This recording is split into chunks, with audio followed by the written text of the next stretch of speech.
Olá, quem recebe hoje a TV Observatório Luziense é o Dr. Abraão Graco, que é professor, advogado e ativista do Movimento Cidadão Comum. Abraão, muito obrigado por receber a TV Observatório Luziense.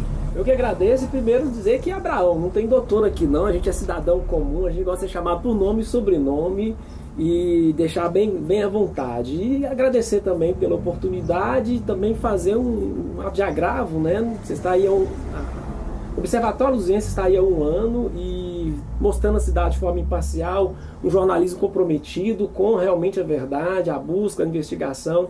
Realmente é um orgulho ter essa parceria, ou mesmo ser, né, um dos contemplados aí com essa discussão sobre a nossa cidade. Abraão, na última terça-feira, a Câmara aprovou de forma unânime o pedido de impeachment que você protocolou da prefeita Roseli Pimentel e do vice Fernando César. A votação expressiva, que foi 14 votos a 0, te surpreendeu de alguma forma? Primeiro a gente tem que contextualizar como foi feito esse pedido. Tem muito claro que é o seguinte, a cidade desde 2017, o ano de 2017 é um ano perdido para a cidade. Por quê? A gente vê no âmbito eleitoral, ela tem 5 cassações, ou 6, a chapa, né, em si, e está hoje no TSE.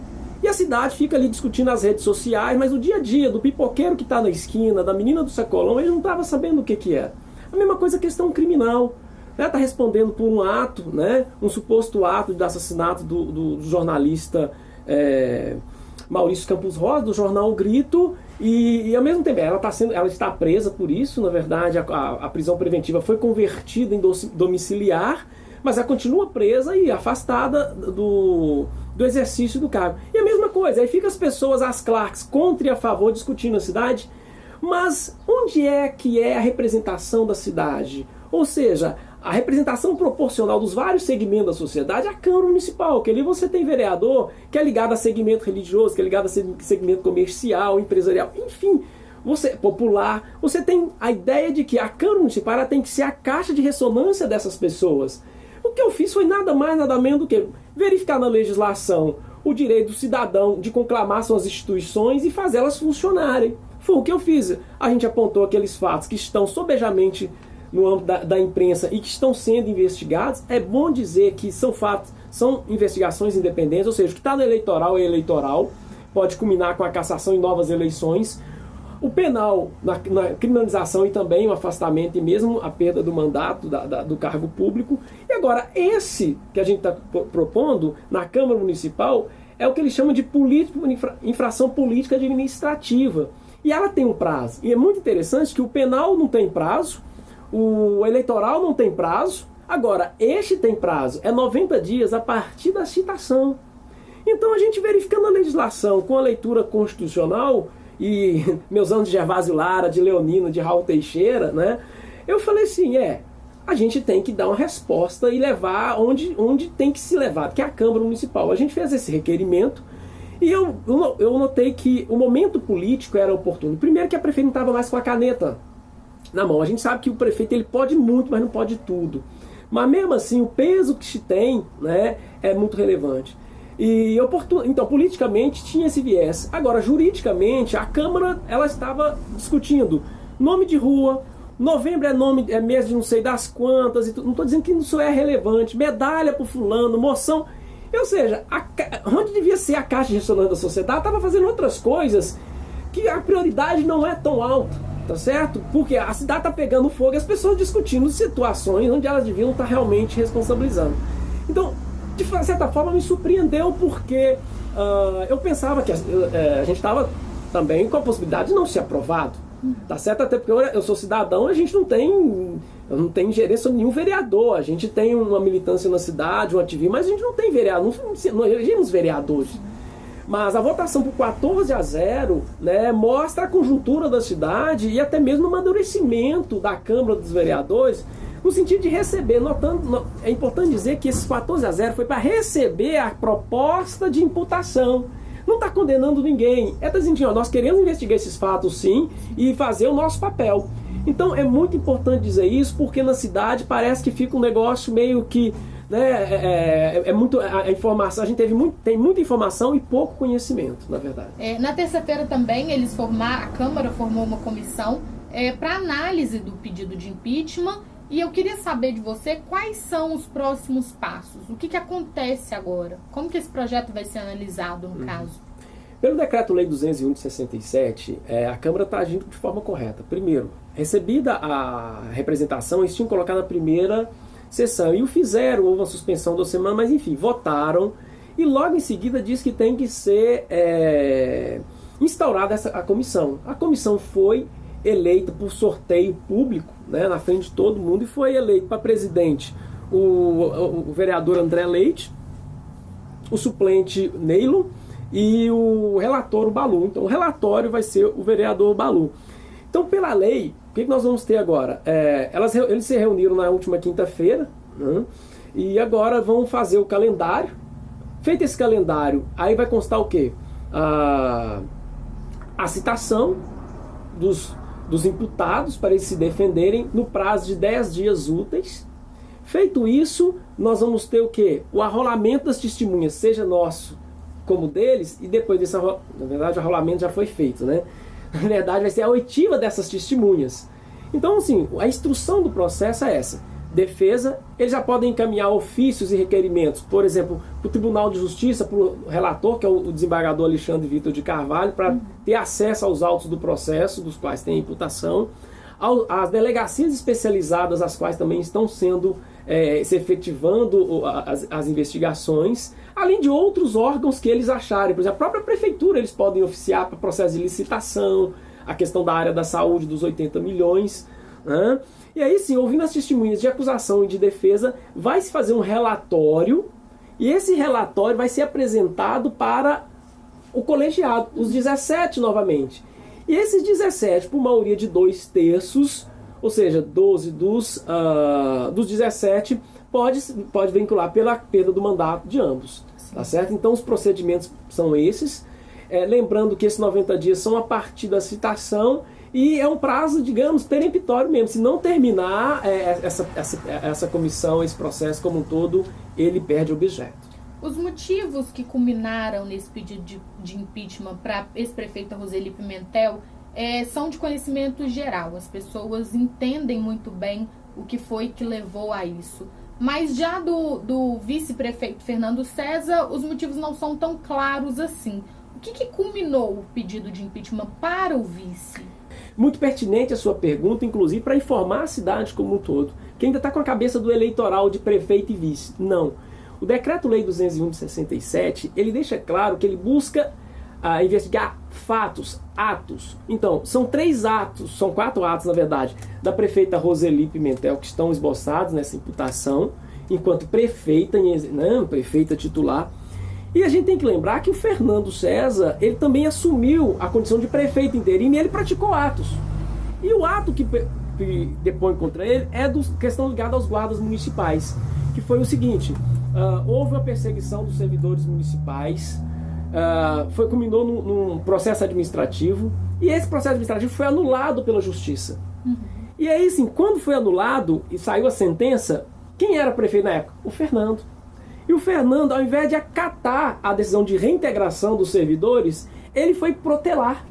Então a juíza, ao verificar que ele protelou, a juíza, na verdade, condenou a 3 multas. E essas multas, além de manter, digamos, causar danos ao erário, ela também postergou a volta dos guardas municipais à proteção da população e do patrimônio como um todo. Então, a imputação contra o prefeito e em exercício não é vice, a gente não está falando eleitoral, é essa, de postergar o cumprimento de uma decisão judicial que causou dano ao erário público. Então a questão é ele enquanto prefeito. Enquanto prefeito interino, no caso. Entendi. A Câmara também tem sido vítima de alguns escândalos políticos. Os 17 vereadores, você acredita que eles estão prontos para analisar e votar um projeto de tamanha magnitude quanto o projeto de impeachment, por exemplo? Acho que a primeira coisa que a gente tem que avaliar é assim: a gente está numa democracia.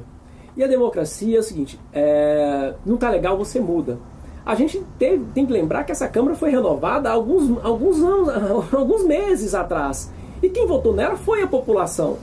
O Leandro Carnal tem uma passagem que eu acho fantástica. Ele fala assim: não tem como ter um povo honesto e os políticos ladrões. Não tem como ter político desonesto e a população honesta. Ou seja, querendo ou não, aquele é um reflexo, mesmo que distorcido, da atuação da população. Então, se está mal ou bem, né, a população teve a oportunidade de limpar a máfia do lixo. Eu acho que a dita máfia do lixo, que também a gente não teve investigação, a gente está falando supostamente, né? Porque ninguém pode ser considerado condenado enquanto transita em julgado. Mas que eu me lembro, dos 10 acusados, voltaram apenas 2. Né? Interessante que nesse requerimento alguém entrou questionando que a gente quer que investigue a máfia do lixo primeiro. Tem que ter noção que a máfia do lixo foi da gestão da legislatura anterior. Então, na verdade, o que aconteceu na legislatura anterior com os vereadores daquela legislatura ficou lá. Então a Câmara não tem nenhuma, ela não tem nem atribuição, deu perda total, perda de objeto quanto a isso. Tá certo? Então essa é a primeira coisa para lembrar. E segundo o seguinte, eu tenho para mim que a população, ela, além de votar, ela tem que acompanhar o que os vereadores dizem. Então a democracia, ela é isso, é uma construção permanente, não é votar e acabar. Então a gente tem uma tradição na cidade ainda, a tradição das redes sociais, que é uma coisa nova, mas ainda tem muito do ódio virtual. Né? Mas eu acho que, de novo, é um aprendizado em que as pessoas passam a se respeitar, debater ideias e não pessoas. Eu deixei isso muito claro quando eu falei da tribuna. Ali estou imputando fatos, tá certo, a atos daquelas pessoas. Eu não conheço as pessoas que estão sendo ali. As pessoas delas podem ser bacanas, boas mães, bom pai. Não é isso que está em discussão. Está discutindo ali são os atos dela. Então, voltando à questão dos vereadores, eu tenho para mim que é o seguinte: os políticos, eles não têm medo de polícia, não têm medo de judiciário, eles têm medo do povo organizado. Então, o povo nas redes sociais e presencialmente cobrando a investigação, não é nem condenação, a investigação e realmente uma postura dos vereadores, eu tenho para mim que, independentemente da origem deles, eles vão ter que realmente dizer a quais interesses eles servem. Abraão, alguns apoiadores da prefeita Roseli Pimentel acreditam esse pedido de impeachment a um apoio, a um possível, né, apoio ao seu ex-aluno, doutor Cristiano Xavier. O que você acha disso? Bom, primeiro deixar bem claro que a minha relação com o Cristiano, primeiro foi realmente aluno e professor, e segunda de amizade. A gente tem uma amizade, um respeito mútuo, mas nós somos de forças políticas diferentes. Ele está no PSD, defende os interesses dele. Hoje a gente está com o MCC, trabalhando na rede de sustentabilidade. E nós não temos nenhuma, até porque digamos, a nossa linha ideológica é completamente diferente. Então você tem um respeito, né, mas não existe nenhuma, não tem como comprovar e muito menos provar alguma situação. Agora, a cidade é pequena, tem alguns interesses em comuns. Daqui a pouco eles vão dizer, mas também foi por causa do santo, porque vai junto ao interesse dele. Olha, um ato político seu, ele pode ao mesmo tempo beneficiar determinadas classes e prejudicar outras, sem que você tenha uma ligação direta com eles. Então, isso é deixar muito claro de uma vez por todas, né? O delegado Cristiano, ele tem o viés político dele, a atuação política, assim como tem o Sandro, os vereadores. Nós somos uma força política, uma outra força política. Tá certo? Isso não tem nada a ver com a questão eleitoral propriamente dita. O que realmente me moveu é o seguinte: isso tem que acabar em 2018. Você tem um plano plurianual para ser votado, não se vota. Eles protocolaram só a capa, cadê os anexos? Ou seja, tem gente brincando de ser prefeito, gente brincando de ser vereador, e gerações aí, a gente está perdendo menino para tráfico de drogas, a gente está perdendo gerações aí de questão de emprego. Então, isso me machuca muito, porque eu sou fruto de oportunidades. Né? Eu sou fruto de oportunidades. Se você não tem, quem tem? Ela é a política. É na política que você cria ou você tira oportunidades. Então o que nos move é isso. Então eles têm o direito deles de dizer, eu acho que estão criando a narrativa que eles têm que criar, e é legítimo que o seja, respeita a posição deles, mas é só pegar os nossos atos, pegar o que a gente atua, que eles vão chegar à conclusão diversa do que eles pensam hoje. Você falou que são vieses políticos diferentes. No que o seu ideal se difere dos ideais do Cristiano ou de outros políticos de Santa Luzia? Eu não posso falar por ele. Primeiro que eu não tenho procuração. Eles me dizem que eu estou sendo advogado do Cristiano. Ele nunca assinou procuração para mim. Eu nunca... Né?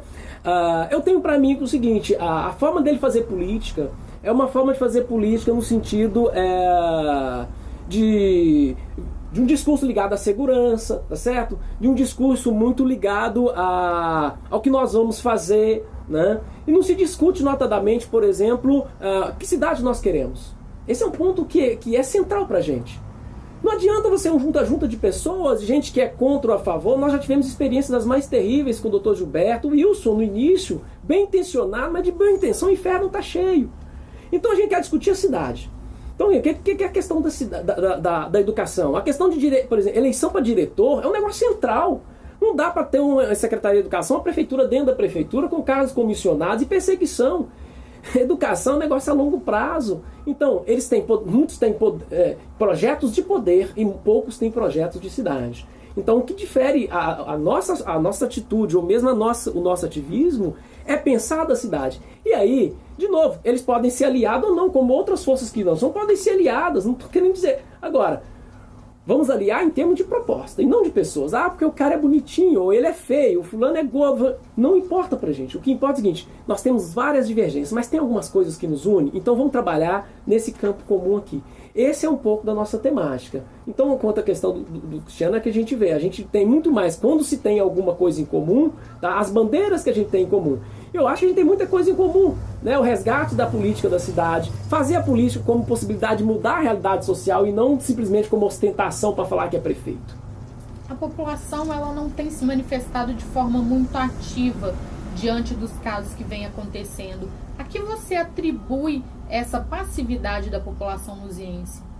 Não só luziense, né? No Brasil como um todo, a gente teve 2 denúncias do Procurador-Geral da República, do Presidente da República, e você não vê ninguém batendo panela, né? Então, ao mesmo tempo, em Santa Luzia, você tem ali uma ou outra, né? Mas aqui ainda é mais agravante por causa da questão da cidade dormitória. Ainda é muito forte isso, em que as pessoas saem cedo para trabalhar, você não tem oportunidade de trabalho na cidade, elas têm que sair mesmo, e todos nós, ou alguém ligado a nós faz isso.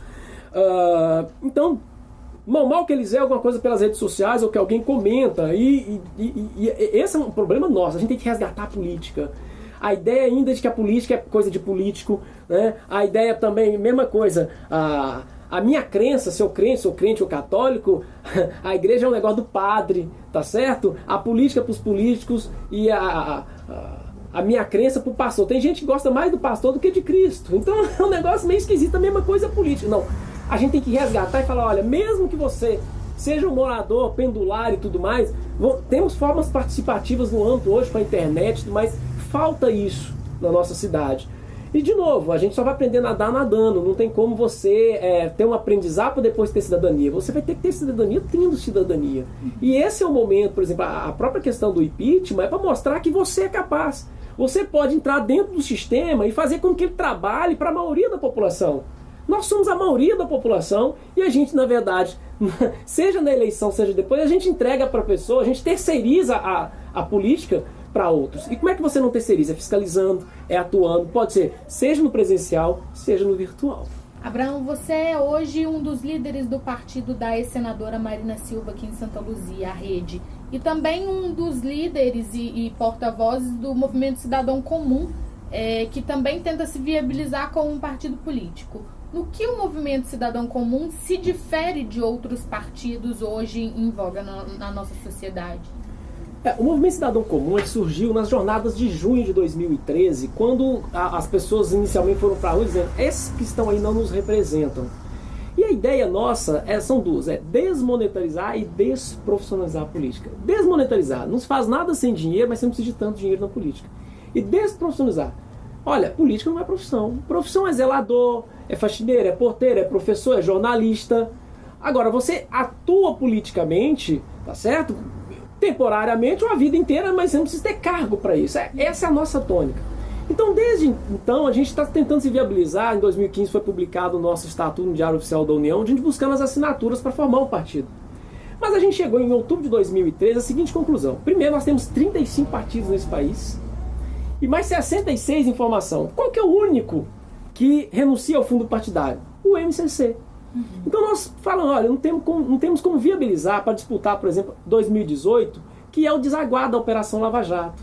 Então, em nível nacional, nós conversamos com alguns partidos. E o que mais se assentou programaticamente foi a rede da ex-senadora Marina Silva. Nós temos divergências, mas também nós temos muita coisa que nos une. Por exemplo, a ideia de novos padrões de produção e consumo. A ideia, por exemplo, dos resíduos sólidos. Essa cidade como nós, você não tem a reciclagem do lixo. O lixo é dinheiro, na verdade. Você não está fazendo dinheiro para a população, está fazendo para algum interessado que está ganhando com isso. Então, você tem vários nuances que têm a ver com a gente. Outra coisa, a horizontalidade na política. Hoje, partido político virou religião. Partido político tem dono. Você chega aqui na cidade, o partido é do fulano, o partido é do ciclano.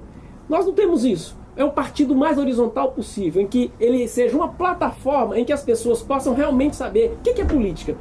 Política é o quê? É uma forma de mudar a realidade da sociedade. Então, resgatar a ideia da política como uma coisa positiva, que desde pequeno a gente fala, olha, política é coisa de ladrão, não mexe com isso não, que você vai ser ladrão. E quando, na verdade, a nossa preocupação é, olha, política é uma atividade fantástica. Agora, você tem que ver qual viés. Se é para defender seus interesses ou defender os interesses da população que você quer representar. Então a gente quer resgatar esse bom da política. Né? Então, como nós não conseguimos viabilizar ainda, nós fizemos uma aliança em nível nacional, o MCC, com a rede, de trabalhar, a partir de 2018, o MCC com a rede. Isso é bom para os dois lados, seja por questão da cláusula de barreira, ou seja, o número mínimo de votos que a rede vai ter que ter para se continuar como partido, seja para o MCC também dar uma oxigenada dessas propostas mais horizontais, como a ideia de desmonetarizar e desprofissionalizar a política. Você acha que a população hoje ela acolhe esse tipo de partido? Pois é, se ela acolhe, a gente sabe, a gente ainda não sabe, mas o que ela não acolhe, a gente já sabe. Esse negócio de partido como dono, essa ideia, você tem 35 legendas, mas se você for contar ideologicamente, você não tem 10 deles, tá certo? Já é muito. Então a gente entende, a população não quer esse tipo de partido, o partido que seja meio de vida. Hoje tem 3 grandes meios de vida. É montar uma igreja evangélica, Abraão é amor, dízimo, né? Sindicato por causa da contribuição e partido político por causa do fundo partidário. Não estou querendo dizer aqui, logicamente, tem gente séria, você tem partido sério, você tem sindicato sério, né? E você tem também partidos e igrejas. O que eu estou querendo dizer, assim, bem claro, hoje a gente tem que tirar essa ideia iluminista de que os partidos são todos iguais ou que as pessoas são todas iguais. Não.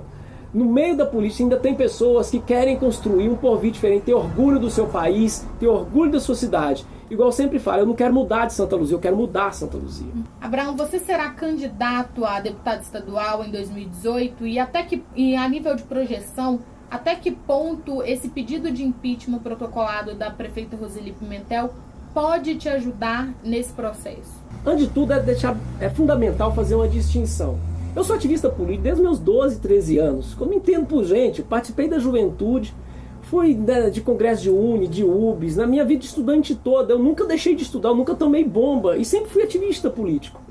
E depois que eu formei, fiz meu mestrado, meu doutorado, o concurso que eu fiz, eu sempre utilizo eles para o benefício da sociedade, até porque eu sou pago por ela hoje. E eu tenho em mim o seguinte, eu tenho que devolver para a sociedade de Santa Luzia o que ela investiu em mim. Porque hoje, para eu ser um advogado formado, com mestrado, doutorado, muita gente pagou tributo. As gerações anteriores, para eu estar ali no Gervásio, numa escola municipal até então, ou no Leonino, ou no Raul, alguém pagou tributo e pagou professor para eu estar ali. Então eu não posso deixar o braço cruzado e viver minha vidinha de boa. Isso é deixar muito claro. Então, eu sou um ativista político, eu nunca vou ficar parado. Eu sempre vou estar atuando em alguma coisa. Agora, pretensões de cargos e tudo mais, hoje a gente tem uma força política e a ideia nossa é emancipar as pessoas, fazer, cursos de formação sobre cidadania, sobre a Constituição, e aí sim trazer melhores candidatos para a correlação política e disputar, que eu sempre falo, até o copo vazio está cheio de ar, para disputar de forma competitiva esses cargos. Não necessariamente eu. Então, mas aí vem a questão do impeachment. O impeachment, na verdade, ele vem dentro dessa lógica de emancipar as pessoas, mostrar que elas podem fazer. A projeção do seu nome, isso é natural que se faça, mas isso não é digamos, a essência da coisa. A essência é mostrar que as pessoas comuns podem atuar politicamente dentro das brechas da lei para fazer com que as instituições funcionem. Agora, você vai ter cargo, você tem eleições, a gente é ligado a um partido que a gente entende em defender as nossas bandeiras, tá? A candidatura não é prioridade em nada na minha vida, até porque você pode dizer assim, o cara tá satisfeito? Eu não estou satisfeito com nada. Eu posso estar, gente, eu estou contente, mas nunca vou estar satisfeito. Por quê? Eu quero ter orgulho da minha cidade, eu quero ter orgulho do meu país. Eu quero chegar lá fora e falar assim, caramba, eu fiz parte de uma geração que estava assim e a gente mudou isso, a gente inverteu a lógica. É isso que me move, é isso que eu gosto, é isso que eu quero. Se tiver de estar num cargo político, quando, eu não sei, ou estiver, vai ser mera consequência. Então, eu já vi aí alguém dizendo lá nas redes sociais, que vai ser candidato a deputado, a prefeito. Isso não me move, tá? Até porque a posição na qual eu tenho hoje é uma posição que me dá muita mobilidade para fazer o que eu gosto e fazer o que eu quero. E o mandato, às vezes, me limita muito mais, tá, no que eu faço. Então, por enquanto, eu não caí no canto da sereia e muito menos a mosca azul vai me morder. Esse ano, além das atividades jurídicas que já fazem parte da sua rotina, você criou também o jornal Gazeta Luziense. O que você acha? Qual que é a sua avaliação da imprensa de Santa Luzia? Na verdade, a Gazeta Luziense ela é um braço da Associação Comunitária Luziense de Comunicação, que foi fundada em 1996. E ela tem 4 braços: uma rádio comunitária, uma agência de pesquisa, né, o jornal e a TV. Então, na verdade, ela foi, para uma TV, a rádio comunitária, que foi a Vanguarda FM 106,1, que foi a primeira rádio comunitária de Santa Luzia, funcionava no pé de abacate aqui, quando eu formei em eletrônica e montei a rádio. E quando eu voltei, quando eu formei e tudo mais, a gente reativou essa associação e trouxe o Gazeta Luziense, que é esse outro braço de comunicação. Ora, é um jornal impresso e ao mesmo tempo digital. Nós temos a agência também que compila dados do portal de transparência através do nosso consultor Guto Xavier, né, e traduz isso para discussão da sociedade. Então é um papel muito importante que a agência tem.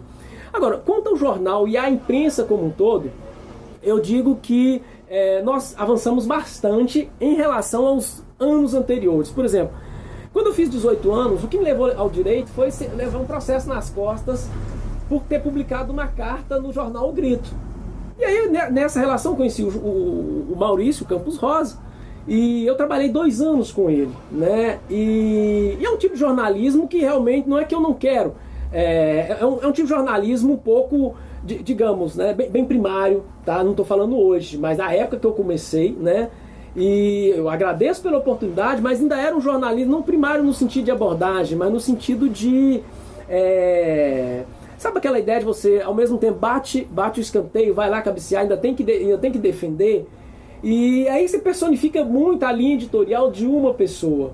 E quando, na verdade, esse aí é um erro que a gente não quer recorrer na Gazeta, né? Por exemplo, a gente tem um conselho editorial, que você discute com pessoas de várias vertentes da sociedade para publicar determinadas matérias, qual que é a linha, e mesmo assim muita coisa escapa, né? Então eu tenho para mim que é isso, ainda fica muito a questão da boa vontade, da linha editorial da pessoa que está na frente, e pouco de um conselho editorial mais plural, em que mostra a cidade nas suas várias nuances. A gente ainda está aprendendo. E, de novo, aí é uma outra questão que eu coloco, tem alguns veículos que estão buscando esse viés, né?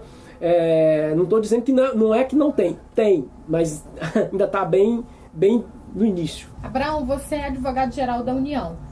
Como que você faz para conciliar o seu trabalho em Brasília com o ativismo político aqui em Santa Luzia? Além de acordar cedo, né, a gente, na verdade, tem uma atuação em Brasília. Eu trabalho hoje na AGU na distribuição de processos, ou seja, eu recebo uma carga de 60 processos, eu tenho que dar conta deles. Se é de manhã, de tarde, de noite, não importa, você tem que dar conta dela. Então o que eu faço? Antes, alguns meses atrás, essa carga era completamente física, ou seja, eu tinha que estar lá presente ou estar junto com os processos para... Hoje não, a maioria dos meus processos hoje já são virtuais, então eu posso respondê-los daqui. Então você está aqui num ambiente onde eu respondo eles, além do ativismo, porque o ativismo meu, na verdade, ele é o tempo inteiro, né? Não tem aquele negócio, agora você é ativista político, depois você é advogado. Então a gente faz isso, seja o que? Lendo alguma coisa no WhatsApp, lendo jornal, mesmo fazendo as tarefas como um todo. Enfim, tem que ser bem feito, que são processos caros, inclusive, que custam caro para o contribuinte brasileiro. Então, na verdade, é isso. O processo hoje ele é praticamente virtual. Não existe que eu vá lá agora. Se eu vou ficar alguns dias, não preciso ficar a semana inteira. Então isso muito me ajuda aqui, tá certo? Que eu posso fazer em outros horários que não o que eu estou fazendo no ativismo político. Abraão, obrigado por receber a TV Observatório Luziense. Eu que agradeço a oportunidade e dou a dica. Quem quiser conhecer mais o nosso trabalho, os nossos artigos, a nossa atuação, seja no site do Cidadão Comum, www.cidadãocomum.org.br, ou mesmo no meu site, www.abraão.com, sem BR, senão cai no oftalmologista do Rio de Janeiro. E lá tem os nossos contatos, a gente está à disposição. Mais uma vez, obrigado pela oportunidade. Ok, eu agradeço a audiência de vocês e vocês também podem conferir mais o trabalho da TV Observatório Luziense. Obrigada.